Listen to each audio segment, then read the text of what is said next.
Did you know that more and more Canadians are choosing medical assistance in dying? You know, this topic is one of the most questions I get asked about as I work with families throughout the aging process.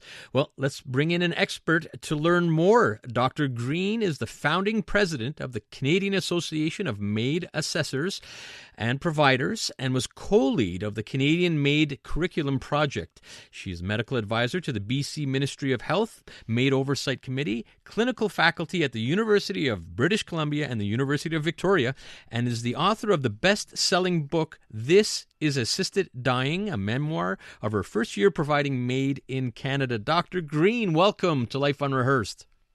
Thanks for having me back, Matt.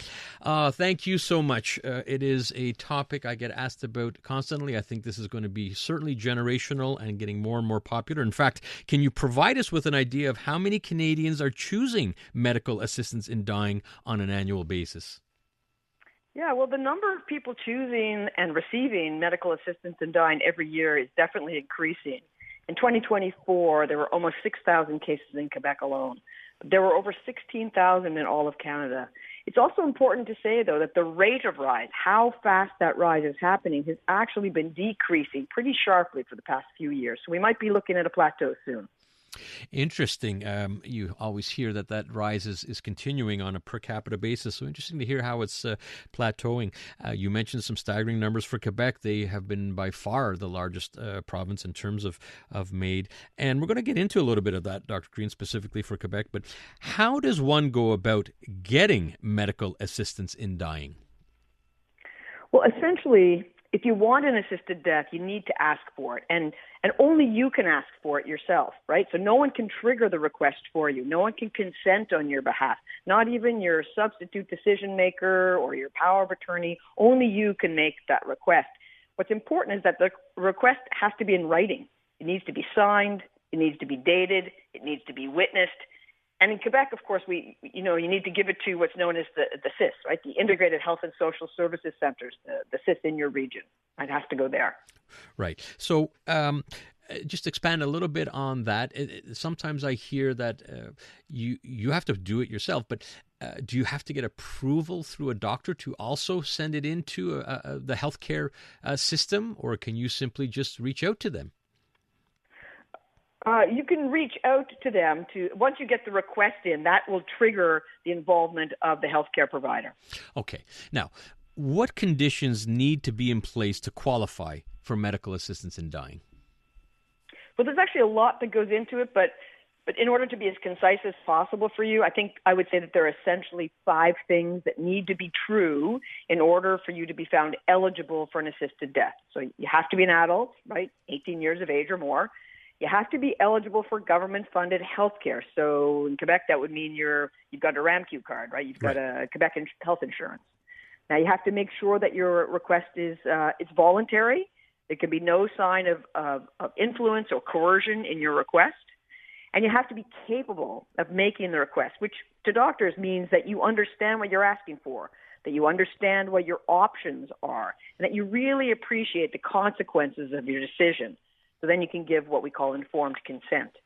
And lastly, the thing that needs to be true is that you have to have what's referred to as a grievous and irremediable medical condition, which essentially means it's a situation where you have a serious and an incurable illness that puts you in what we call an advanced state of decline, and that it's causing a physical or psychological suffering that you deem to be intolerable. So all of that has to be true.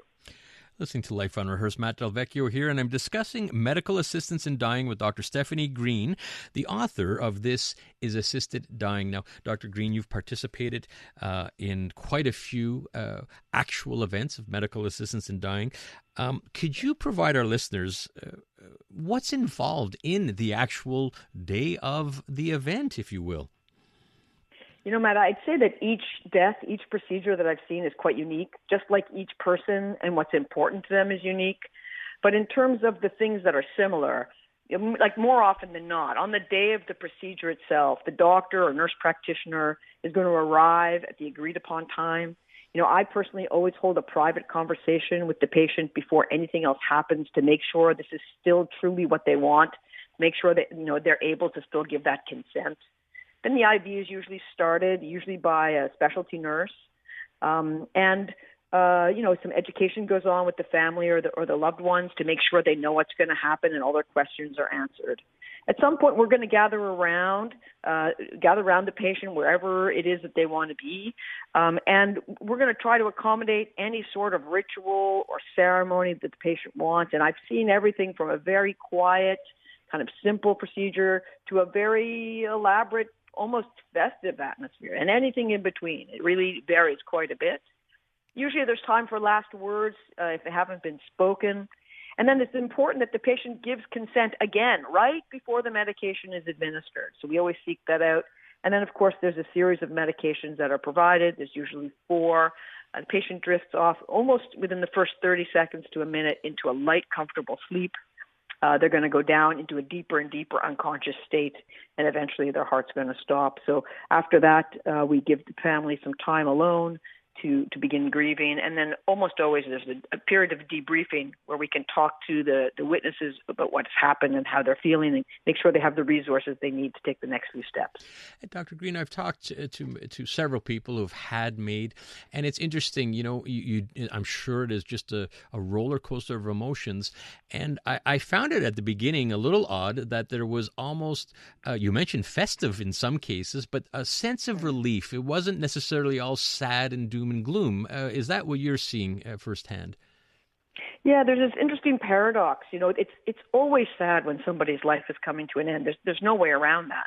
But it's also a time of deep closure and expressions of love that people often express to each other. There's a certain beauty in that moment. But what I've noticed is that the patients themselves are really ready. They're quite determined. They're really ready to take this next step. It's really what they've wanted and fought for. The family, I have to say, is grieving quite a bit harder. It's much harder for the family and loved ones. But the event itself is quite peaceful, and patients are really certain that they've made the right choice by the time we've gotten there. Well, thank you for that. Talking with Dr. Stefanie Green about medical assistance in dying. And Dr. Green, just to wrap it up, you are in BC. You're very aware of everything going on nationally because this is both a federal and a provincial issue as well. Quebec seems to be really in advance of the rest of the population, and even with advanced request made program. However, this is another topic. We could have a whole show on this particular topic. What are your thoughts? There's been a lot of back and forth about people with cognitive decline, people with Alzheimer's and dementia, and right now they cannot request MAiD, if I understand, right? Because they would be considered. They can actually. There is a way for people with dementia and cognitive challenges to approach and access MAiD in this country. It's complicated. Not all patients will be able to be found eligible, but there is a way. What most Canadians want is an advance request, which is available in Quebec, but nowhere else in the country. And I think that's the debate this country needs to be having next. Huge. And Quebec really is the leader with that. Dr. Green, thank you so much for coming on the show and enlightening us. We're going to have you back. It is evolving monthly and yearly. How can our listeners get a hold of your book, This is Assisted Dying? Well, the easiest way is to go to my website, stephaniegreen.com. You can find it in print, digital, audio versions, but it should be available in every neighborhood bookstore and online. All right. Thank you very much. Dr. Green is the founding president of the Canadian Association of MAiD Assessors and Providers and was the co-lead of the Canadian MAiD Curriculum Project.